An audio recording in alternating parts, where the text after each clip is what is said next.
Here's the deal. Right in the center of the screen is this bull we're looking at, and he is about 400 yards away in the thick aspen and scrub oaks, and it is hard to see him. 533. 533. I got at 525. Okay.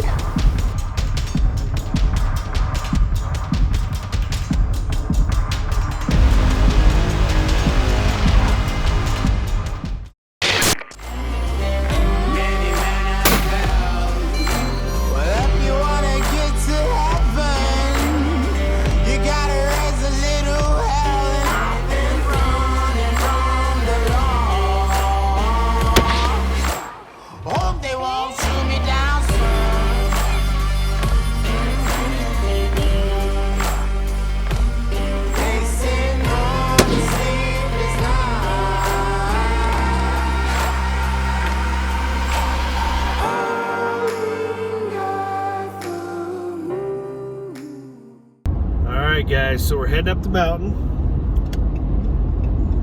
to attempt to fill a second season Colorado over-the-counter bull elk tag for my nephew Ryan. So he has this tag in his pocket. We're going to hopefully fill that dude up here in western Colorado. It is over-the-counter, so it can be a tough hunt as far as pressure, but we're going to give it all we got. And this particular area has been good to us in the past, and hopefully that will carry over to this season and be good to us again. So we're going to get up here, get set up, try to get out before the sun sets, and get the glass on the mountain, the spot and scope, and hopefully find something to go after tomorrow. So got a few more hours of driving before we get up there, but this is it, and we're excited to be here and going after them.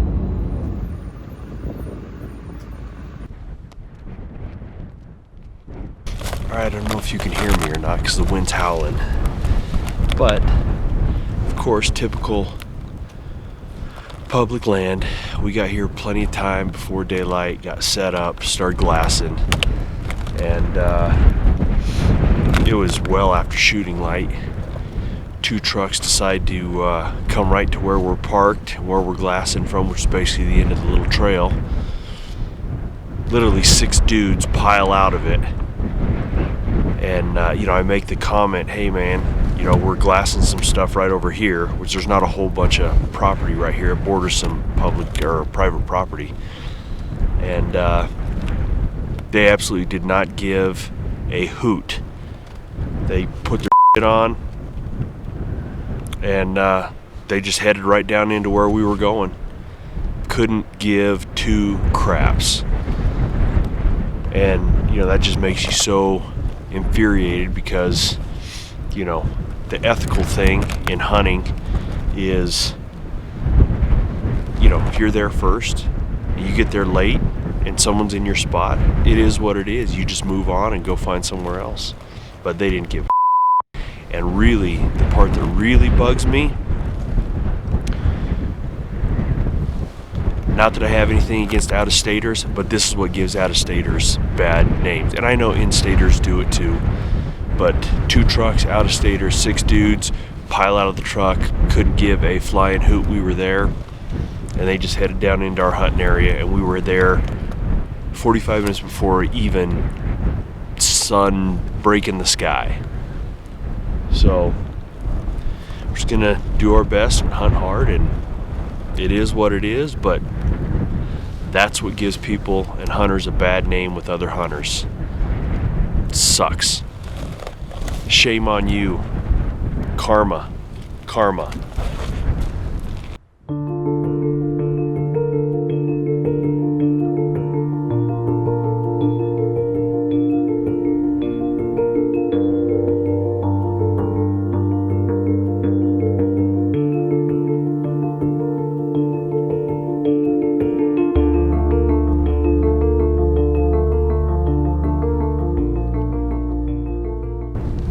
Bunch of elk in here last night. Haven't found them yet. Just need to find one. Had some guys pull in on us after daylight, so hopefully their trucks didn't scare them, but welcome to public land hunting.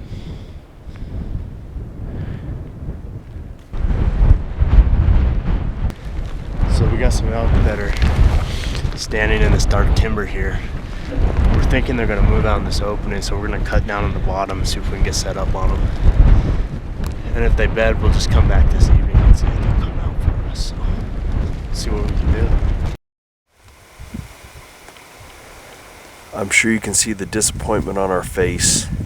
We tried to put a move on those elk after a group of guys went in.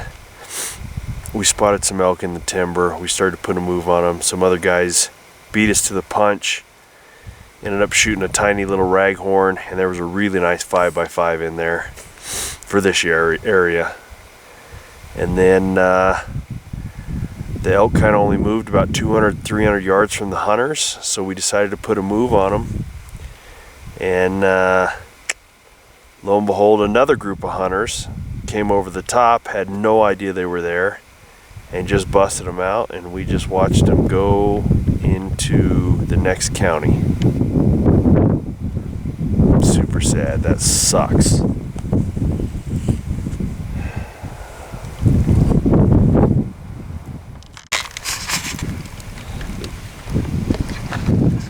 Alright, so here's what's happening. We came to our spot this evening and there was nobody there. So we started glassing and we saw some elk moving through the aspens, but they were about 2 miles away. So we jumped in the truck. We're hauling booty over here. We got about an hour left of daylight. We're gonna see if we'll get on him. There was definitely a bull in the bunch. We'll see if he's a shooter and go from there. So we'll see what happens.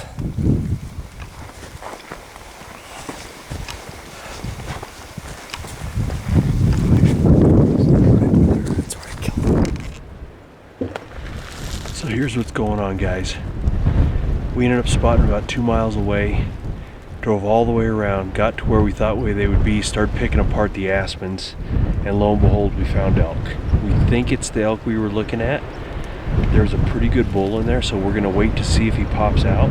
Some cows have already made their way through the open flat, but no bull yet, so stick with us.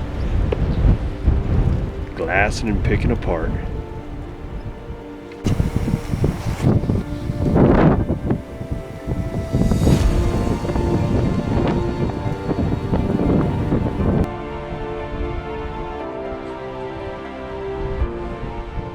Here's the deal. Right in the center of the screen is this bull we're looking at, and he is about 400 yards away in the thick aspen and scrub oaks, and it is hard to see him. We only have about 25 minutes of light left. We're hoping he steps out a little bit more. We'll see what happens, but he's right in the center of the screen.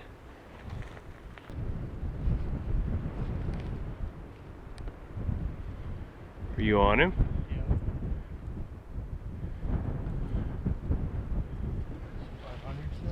Huh? Let me see. So you gotta find him.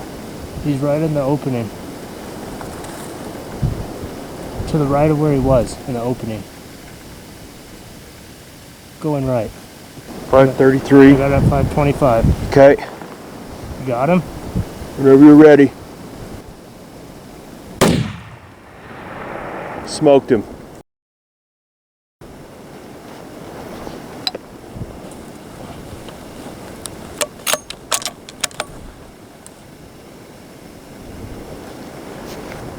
Hit him again? Where is he? Or you just want to hold off?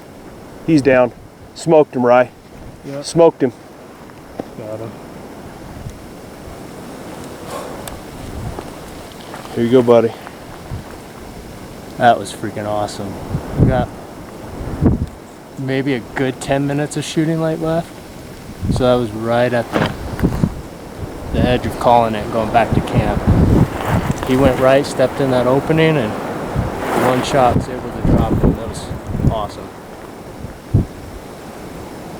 Now we just gotta go do the hard work.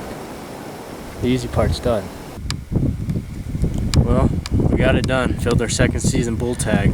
We were actually on a ridge about 2 miles that way. I spotted these guys working up through their trees about 3 o'clock. So we got in the ATV, we came around this ridge here, hiked in maybe about a half a mile, started glassing this. We knew this is where we last seen them. Steve saw them, so we set up on them, and a few cows moved maybe 100 yards in front of us. The bull never came out. We were about 10 minutes from packing it up and leaving. The bull stands up, goes out in the opening, and gives us a perfect broadside shot. One shot, smoked him. Couldn't be happier. Go get our hands on him. Now we get to do the hard work. Now we're trying to get to the top of our little trail here so that we can go in and get him cut up. But it's gonna be a late night. We got to get it before the snow comes, because the snow's coming tomorrow. So it'll be good. Good job, buddy. A long night. Long night. All right, well, we just made it back to the trailer. We are going to grab a quick bite to eat, maybe a quick celebratory beer, and head back in to get him out, which I'm super, super excited about. It's gonna be a long night, but elk's my favorite, and I will pack him out as far as it takes to put him in my freezer. That's right. Well, here he is. Beast. He ain't the biggest, but he's gonna fill the freezer, and we worked for him. It took us probably about an hour to find him. You probably can't see it now, but it's thick as crap in here, and hopefully it won't take us very long to get him out of here. But like I said, he ain't the biggest, but I couldn't be more happier. He's gonna fill the freezer. He's gonna feed a lot of mouths, and super blessed to be able to take a nice bull like this.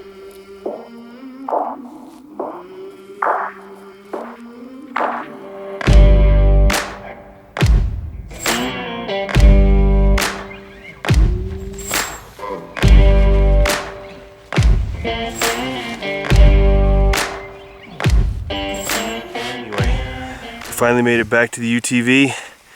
We got the rack, all the meat, the packs, the whole works, everything's in there. It was relatively easy to some of the packs we've had in the past. So anyway, thanks for being here. We appreciate you watching.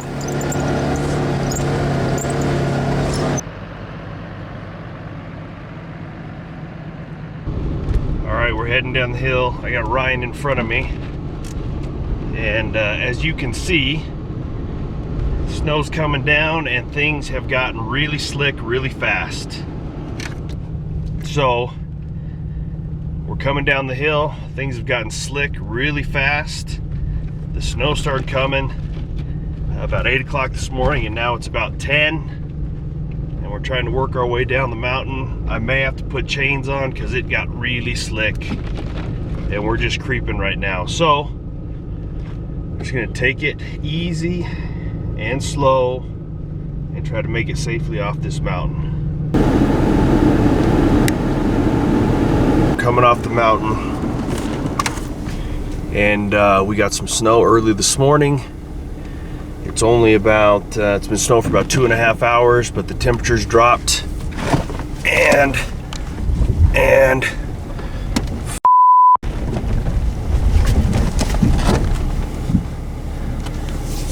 we just basically went into the mountain.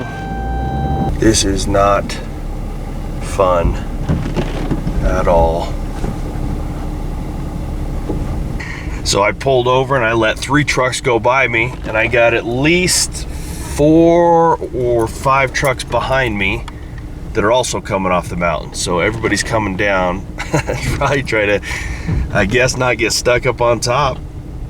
I don't think it's supposed to snow that much. I think we're talking 6 inches, but man, it is cold and slick. Well, we woke up this morning to snow. We knew it was gonna snow. We're sure glad we got Ryan's tag filled yesterday and that bull out. You know, unfortunately, we're gonna have to fight these roads on the way home, which is all right. We'll just take it slow, but it's definitely gonna be wet and probably icy in spots. But that's part of Colorado weather.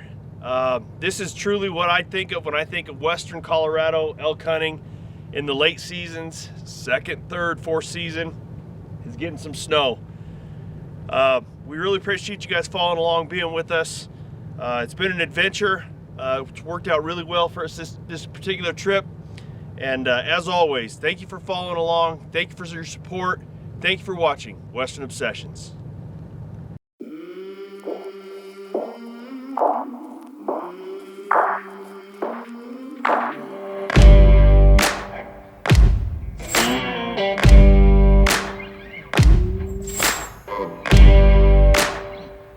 Yeah.